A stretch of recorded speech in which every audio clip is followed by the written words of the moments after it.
Hello mga person! Kahapon nga hindi ngayon ay nagpunta nga pala kami dito sa SM Santo Tomas, Batangas. Pagkatapos nga naming magpa-ultrasound sa Laguna at mag-gender reveal ay dumuwi na rin kami agad dito sa may Santo Tomas. Dumaan muna kami dito sa may SM dahil nga gutom na kami. Kung uuwi naman kami ng diretso ay wala rin kaming pagkain doon. At usapan nga namin nakakain kami ngayong araw na ito dahil hindi nga kami nakalabas ng Valentine's Day. Sobrang ganda talaga dito sa SM Santo Tomas, bagong-bago at ang bango-bango. Kaya naman, ang sarap talagang mamasyal dito, kaya lang bihira lang naman ako makapunta dito kahit medyo malapit lang ito sa may amin. Sa tamad ko naman ba naman kasing lumabas, pagbili nga lang ng ulam sa labas ay tinatatamaran ko pa yung pagpunta pa kaya dito. So, ayan nga mga person, mabuti nga meron pa silang dito mga Valentine's backdrop. Kaya naman, ayan, nagpa-picture na muna kami ng Daddy Gerson nyo. It's better to late than never.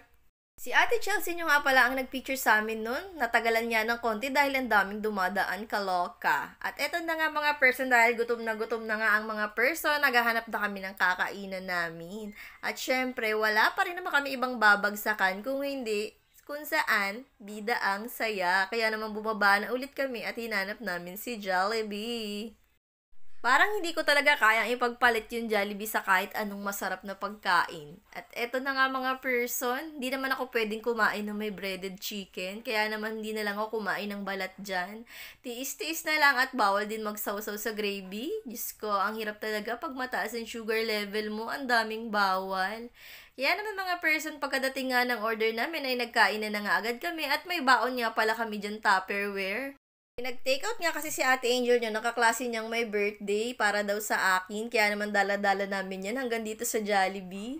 Thank you sa'yo, Bian. Bian ata ang pangalan nun. Happy birthday again. At pagkatapos nga namin kumain ay nagtingin-tingin na nga kami ng cellphone dahil nga nakakaloka sa oras ng kagipitan ay nasira pa ang cellphone ng Daddy Gerson nyo. Kaya naman kinailangan talaga namin maghanap-hanap ng affordable na cellphone na maganda. Ang gaganda din talaga ng quality ng cellphone dito sa Samsung, oh.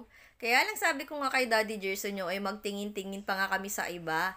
Marami kasing bagong labas na brand ngayon kaya naman mag-iikot-ikot muna kami. May nagustuhan na nga sana kami dito. Very affordable at napakalinaw pa ng camera.